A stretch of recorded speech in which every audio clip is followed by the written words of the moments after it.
네, 김영원입니다. 같이 말씀 묵상하겠습니다. 저는 떠나야 해요.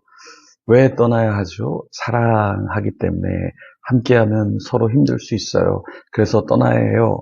뭐 드라마를 보면 이런 연인 이야기가 나오죠. 너무 사랑하지만 서로에게 불행할 수 있다. 그러면서 눈물을 흘리면서 떠나는 이 장면. 여러분도 한번 보셨을 겁니다. 근데 오늘 본문에 보면 하나님께서 이스라엘을 너무나 사랑하셔요. 근데 하나님께서 함께 할 수 없다. 이런 이야기를 하십니다. 왜 그런 이야기를 하셨을까요? 출애굽기 33장 1절에서 11절까지의 말씀을 오늘 같이 살펴보겠습니다. 하나님은 모세에게 머물던 자리를 떠나서 아브라함, 이삭, 야곱에게 약속한 가나안 땅으로 가라 이렇게 말씀하셨습니다. 하나님 너무나 이스라엘 백성을 사랑하셔서 모세와 그 백성들이 함께 그 땅으로 나아가게 하셨죠. 하나님이 사자를 먼저 보내서 가나안 족속, 거기에는 가나안 사람, 아모리 사람, 헷 사람, 브리스 사람, 히윗 사람, 여부스 사람 이런 사람들이 있었잖아요. 근데 그걸 다 쫓아내고 적과 꿀이 흐르는 땅으로 인도하겠다 이렇게 말씀하셨어요. 그래서 하나님께서 모세에게 말씀하시고 이스라엘 백성을 인내하셨죠. 근데 오늘 본문에 보니까 하나님께서 야 이제 더 이상 못하겠다 이런 이야기를 하십니다. 그 내용 1절에서 3절 말씀 같이 한번 먼저 읽어보겠습니다. 여호와께서 모세에게 이르시되 너는 내가 애굽 땅에서 인도하여 낸 백성과 함께 여기를 떠나서 내가 아브라함과 이삭과 야곱에게 맹세하여 내 자손에게 주기로 한 그 땅으로 올라가라. 내가 사자를 너보다 앞서 보내어 가나안 사람과 아모리 사람과 헷 사람과 브리스 사람과 히윗 사람과 여부스 사람을 쫓아내고 너희를 적과 꿀이 흐르는 땅에 이르게 하려니와 나는 너희와 함께 올라가지 아니하리니 너희는 목이 곧은 백성인즉 내가 길에서 너희를 진멸할까 염려함이라 하시니. 자, 하나님께서 갑자기 이스라엘과 동행하지 않겠다 이렇게 말씀하십니다. 그 이유가 무엇이었죠? 네, 목이 곧다. 그러니까 굉장히 교만하다. 하나님 앞에서 뭔가 들으려고 하지 않는다라는 말이죠. 그래서 내가 길에서 너희를 진멸할까 염려하기 때문에 야 그냥 여기서 좀 그만두자. 너네 진짜 문제가 너무 심각한 것 같아. 하나님께서 이렇게 말씀하셨다라는 거예요. 하나님께서 이스라엘과 함께 하지 않겠다 하니까 이스라엘 백성들이 이제 자신들이 갖고 있는 장신구를 떼어내어 버립니다. 그래서 하나님과 좀 더 가까워지려고 한다라는 거예요. 4절에 보니까 백성이 이 준엄한 말씀을 듣고 슬퍼하여 한 사람도 자기의 몸을 단장하지 아니하니.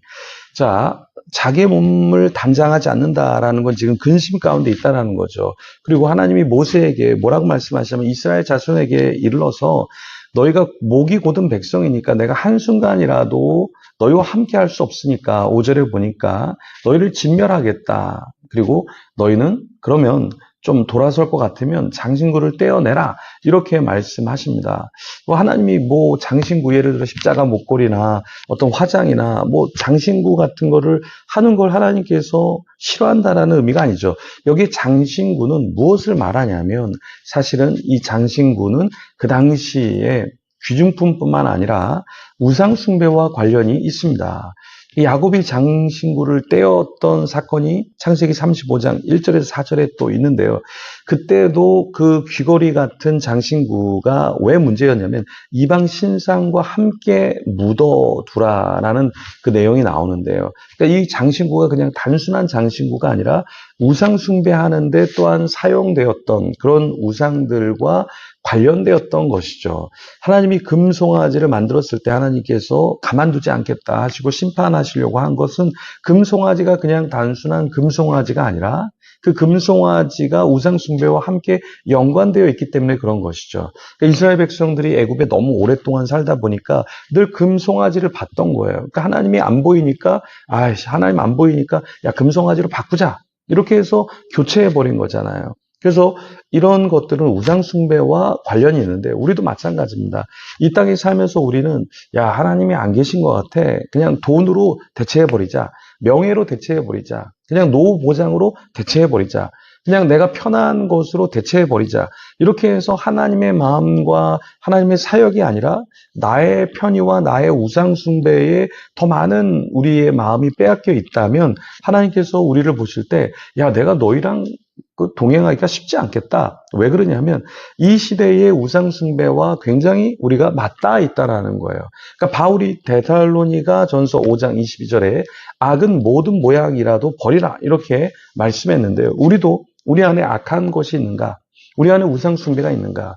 우리 안에 하나님보다 더 귀하게 여기는 어떤 장신구는 없는가? 우리가 좀 돌아봐야 한다라는 거예요. 다시 말씀드리지만 여기 장신구는 뭐 십자가 목걸이나 어떤 뭐 좋은 옷을 말하는 게 아니라 하나님보다 더 우선시하는 우상숭배가 우리 안에 있어서는 안 된다라는 거예요. 그러니까 어떤 사람은 돈이 우상숭배일 수 있고, 어떤 사람은 사람이 우상숭배일 수 있고, 어떤 사람은 성공이 우상숭배이기 때문에 예배하는 것보다, 성교하는 것보다, 하나님께 나아가는 것보다 나의 어떤 우선순위가 더 앞서서 있기 때문에 하나님 보실 땐 야, 그게 장신구야. 네가 가장 존귀하게 여기는 거야.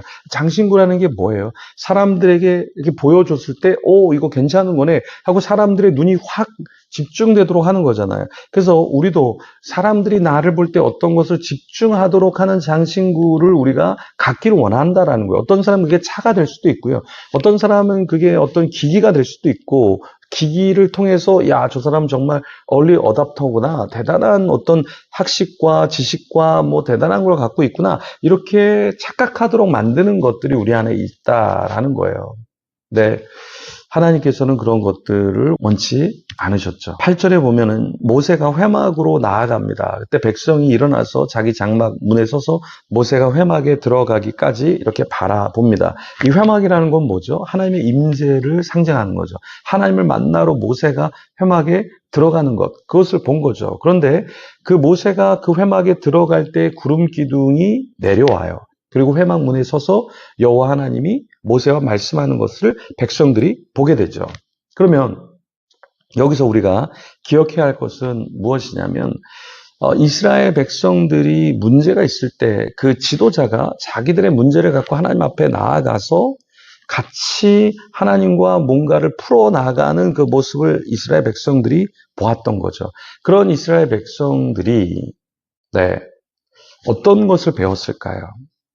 문제가 있을 때는 하나님 앞에 나아가는 거구나. 그걸 배웠겠죠. 이 시대 우리가 우리의 다음 세대와 우리의 자녀와 우리의 곁에 있는 사람들이 우리가 문제가 있을 때 은행을 찾아가야 돼. 권력자를 찾아가야 돼. 뭐 이런 것을 보는 것도 좋지만 하나님 앞에 기도하는구나. 금식하구나. 하나님 앞에 나아가는구나. 이것을 우리가 보여줄 수 있어야 한다라는 것이죠. 우리가 왜 예배합니까? 우리가 왜 수요일 날 모여서 또 밤에 뜨는 별을 40일 동안 왜 할까요? 그 모습을 보여주고 또 그 모습으로 우리가 살아가면서 우리에게 산적한 문제를 해결해 나갈 때 우리도 회복이 되지만 우리의 다음 세대, 우리의 자녀 세대, 우리와 함께하는 주위 사람들이 하나님을 볼 수 있다라는 것이죠. 여러분, 어떤 사람이 여러분을 봤는데 하나님을 보는 것 같은 하나님의 사람은 저런 사람이구나. 저렇게 하나님의 사람은 다르구나. 이걸 느낄 수 있다면 얼마나 큰 복일까요? 제가 합신 총장님을 이렇게 만났는데요. 깜짝 놀랐습니다. 너무나 귀한 거예요. 말씀하는 거나 그 모습 자체가 선하게 웃는 그 모습 자체가 정말 하나님의 사람이구나. 이걸 느낄 수 있겠더라고요. 그러면서 도전을 받았는데 우리도 마찬가지입니다. 우리도 하나님의 사람으로 도전을 받는 저와 여러분이 되기를 소망합니다. 이 시간에 그런 사람 되도록 우리 같이 기도하며 하나님 앞에 나아가겠습니다.